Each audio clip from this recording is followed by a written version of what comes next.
The young and the restless spoilers. There are moments in life that fracture everything you thought you knew about yourself, moments so heavy, so dark, that you no longer recognize your own reflection. For Mariah Copeland, that moment came not in a courtroom or on the streets of Genoa City, but in a distant hotel room on a business trip meant to be ordinary, uneventful, routine. She had gone to represent her company, to network, to escape the pressures of family and identity for just a few days. But instead of returning with handshakes and signatures, she came back with silence. A silence so thick it suffocated even the warmest attempts at comfort. The people who loved her sensed something was wrong, but Mariah wouldn't talk. She wouldn't explain the shadows under her eyes, or the way her hands trembled when someone touched her. She simply retreated emotionally, spiritually, physically, until she existed only in fragments. The truth, as far as Mariah understood it, was that she had killed a man. She didn't remember his name. She didn't care to. In her mind, he was just the stranger, a face she could barely conjure anymore except in flashes, in flickers of black and white, like an old film reel stuck on repeat. He had followed her. Maybe. Had he threatened her? Possibly. Or maybe it was just that she had felt threatened. Felt unsafe. She remembered the confrontation. She remembered the shouting. She remembered the way he reached out, and then the way her hand found the pillow. And the weight. The pressure. The rage. Or was it fear? In the moment, it didn't feel like a choice. It felt like instinct. Like survival. But it hadn't been clean. It hadn't been righteous. And in the hours that followed, it hadn't felt like victory. It had felt like a door closing. Permanently. The scene was vivid in her mind, and yet corrupted. Distorted. It always came in black and white, as if even her memory refused to color in the truth. She saw herself on the hotel bed, trembling, sobbing, the pillow stained with tears and something worse. She saw his eyes, wide, then blank. She saw her own hands. But she couldn't remember the moment after, the moment when everything should have become real. Did she call someone? Did she hide the body? Did anyone else see? She didn't know. So she left. She returned to Genoa City. She returned to her life. But she wasn't whole anymore. She wasn't Mariah. Not the Mariah people knew. Not the one who could joke with Tessa, confide in Sharon, bond with Faith. She was an echo of herself, moving through the motions, disconnected from the world she once fought so hard to belong to.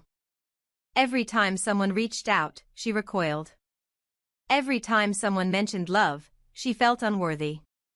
Because how could she be loved if she was capable of murder? And then came the flashbacks. At first, they arrived in dreams. Violent, fragmented, haunting. But soon, they began bleeding into her waking life. She would pass a mirror and see her hands, not as they were, but as they had been, unclenched, forceful, monstrous. She would hear voices. A scream. A gasp. A whisper, no. And the worst part was that it wasn't his voice she heard. It was hers. She had said no. Or maybe she had said stop. Or maybe she had said nothing. The lines blurred. The memory rewrote itself nightly, editing scenes, changing dialogue. And Mariah stopped trusting her own mind. The people around her noticed. Sharon, ever intuitive, tried gently to intervene.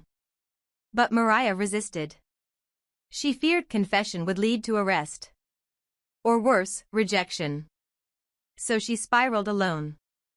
Until the day Sharon confessed something shocking, something impossible. That she had killed Heather Stevens. The admission came out of nowhere. It was wild, passionate, uncharacteristic. Sharon claimed it was justice. That Heather had been manipulating everyone. But Mariah didn't believe it. Not because her mother was incapable of violence, but because something about the story didn't add up. The timeline. The details. The location. It all felt wrong. And then Sharon took it back. She said it was a dream. An illusion. A side effect of medication. Or maybe a test to see how Mariah would react. But Mariah couldn't ignore the feeling that something deeper was at play. Something psychological. And suddenly, her own memories didn't feel so reliable anymore. What if she hadn't killed anyone? What if the black and white images in her head were hallucinations? Or worse, implanted memories from trauma, suggestion, or grief? What if, in her need to make sense of her fear, her mind had created a scenario, one where she had taken power in a moment of powerlessness? What if the stranger hadn't died? What if he never existed at all? She began to investigate. Quietly. Carefully. She reviewed the hotel reservation, the security footage, the records. But things didn't align. No missing persons were reported during that time frame. No police had been called. The room showed no signs of struggle. It was as if nothing had happened. And yet, she remembered it. Desperate for clarity, she turned to Tessa, who had been patient and loving, even through the emotional distance. Tessa urged her to seek therapy, to explore the possibility that her memory had fractured under stress. Mariah resisted, but eventually, reluctantly, agreed. What followed were sessions filled with silence, with pain, with buried trauma from her time in the cult. Her therapist suggested that Mariah's guilt might stem not from murder, but from unresolved rage at her past, at her captors, at the world that let her suffer. But that didn't explain the bruises on her wrists. It didn't explain the scar near her shoulder that she hadn't had before the trip. And it didn't explain the anonymous note she received weeks later, "You think it's over. But I'm still here."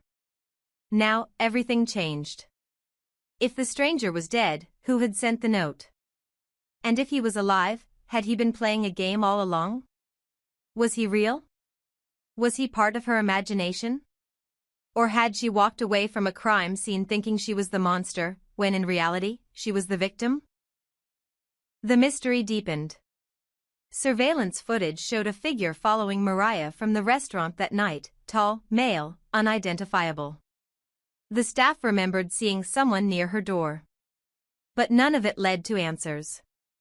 Only more questions. More shadows. And the growing realization that the truth might never come clean. Mariah now walks a thin line between sanity and obsession. She wants to believe she is innocent. That she isn't a killer. That she was manipulated. But part of her still wonders if some truths are best left buried. Because the moment she uncovers what really happened that night, the illusion of peace might shatter forever. She has one more lead. A bartender from that night. Someone who might have seen her, seen him. She's booking a flight. She hasn't told anyone. And this time, she won't come back until she knows for certain, did she kill him, or did someone else want her to believe that she had? There is a place between truth and imagination, a void where memory fails and the mind begins to stitch together what it cannot bear to forget. Mariah Copeland lived in that place now. The edges of her thoughts were blurred, like foggy glass after a storm, distorting images, rewriting timelines, and feeding her only pieces of what should have been a clear, linear recollection. She saw flashes. The swirl of ocean water, a man's silhouette in the hallway, a hotel bed unmade, the dull thud of impact, a pillow gripped in both hands. But none of it came in order. None of it stayed. And above it all, one terrifying question loomed louder than the guilt in her chest: what if she hadn't killed him after all? It had all started with a drink. Or maybe 3. She hadn't intended to get drunk. It had been a long week. Corporate presentations, fake smiles, polite networking over shrimp cocktails and overpriced wine. She wanted to shut her mind off. So when a stranger, tall, confident, vaguely charming in the way danger often is, joined her table that night, she didn't resist. He asked questions. Too many, in hindsight.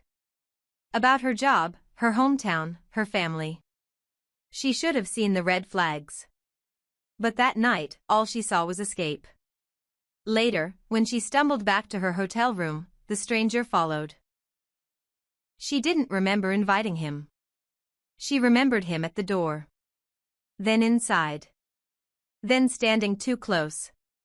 Then touching her shoulder.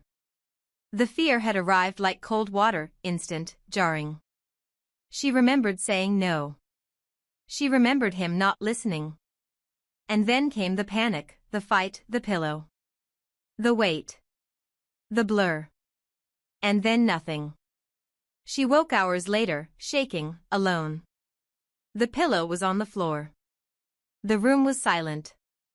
There was no blood. No broken furniture. No body. Just silence. Had he walked away? Had she killed him and blacked out the aftermath? Or had none of it happened the way she thought? She left the room as dawn broke, heart pounding, carrying only guilt in her suitcase. And she told no one. But guilt is not quiet. It screams in every mirror, every sleepless night, every missed call from someone who cares. It rewrites dreams. It becomes obsession. Mariah tried to bury it beneath routine. Returning to Tessa, pretending everything was normal, even as the distance between them stretched wider. She flinched at every touch, jumped at every knock on the door. Something inside her had snapped, and the fracture wasn't healing. She couldn't shake the feeling that someone was watching. And soon, she had reason to believe it wasn't just paranoia. An envelope arrived at Crimson Lights. No return address. Inside, a photograph. Grainy, but unmistakable. Her, sitting at the hotel bar.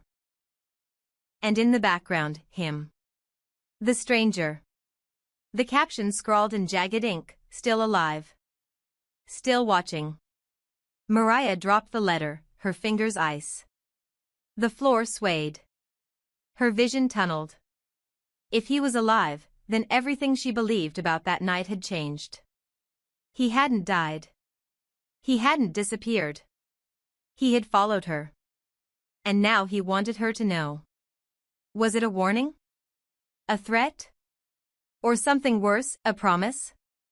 She couldn't go to the police. What would she say? That she maybe tried to kill a man who maybe tried to assault her, but maybe didn't? That she fled the scene and told no one? That the only evidence she had was a dream wrapped in black and white flashes? No. They would never believe her. And she couldn't destroy her life on a maybe. So she stayed silent. But someone else had taken notice. Kane Ashby, now lurking in the margins of more than one unfolding mystery, had begun to ask questions. Perhaps it was coincidence. Perhaps it was instinct. But when whispers of a business trip gone wrong surfaced, and when a photo from France matched one taken in the States, Kane's interest sharpened. He had long operated in shadows, collecting secrets like currency. And he recognized the signs of someone hiding something big. Mariah had crossed paths with Dumas once, briefly, unknowingly. But now, with the Dumas identity unraveling and Kane facing his own legal unraveling, he needed distractions. And if Mariah's guilt could serve as a tool, so be it. He approached her, calm and casual, at the coffee shop. Asked about the trip. Commented on how pale she looked. Mariah laughed too quickly, shifted uncomfortably, made excuses to leave. Kane smiled. He didn't need a confession. He just needed to keep her on edge. If she slipped, if she broke, he would be there to catch the pieces, or leverage them. Meanwhile, Mariah began digging. She returned to the hotel, under a different name. She asked questions. The receptionist remembered her. So did the bartender. But no one remembered the man. No check-ins. No name. No security footage. She might as well have imagined him. Except for the second letter. This time, it came with a video clip. Short. Blurry. A camera phone view of a hallway. Her hallway. Her room. The door opening. The man entering. Her following. The door closing. No sound. No timestamp. Just enough to confirm the nightmare. Mariah stared at the screen, breath caught in her throat. He was real. It happened. But again, there was no violence. No struggle. No resolution.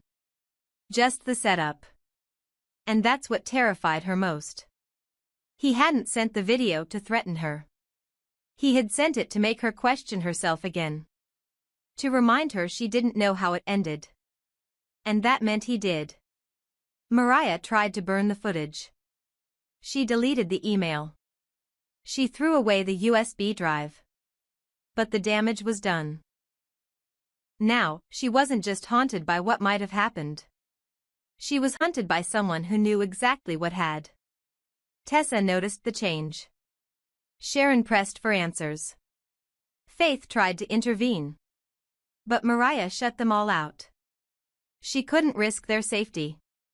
If she was being watched, followed, toyed with, then the fewer people who knew, the better. But even isolation couldn't save her from herself. One night, she opened her closet and found a single pillow resting on the top shelf, not hers. Too firm. Hotel style. And pinned to it, "Sleep well, killer." That was the moment her fear turned to fire. Mariah wasn't a victim anymore. She wouldn't run. She wouldn't wonder. She would find him. Confront him. End this. But before she could, another twist emerged. Kane called her again, this time not to provoke, but to warn. "He's been in Genoa City," Kane said. "I don't know how long. But I think he's watching more than just you." Then he hung up. Now Mariah knew. This wasn't about guilt anymore. It was about survival. And the killer instinct she thought she buried might be the only thing left to save her.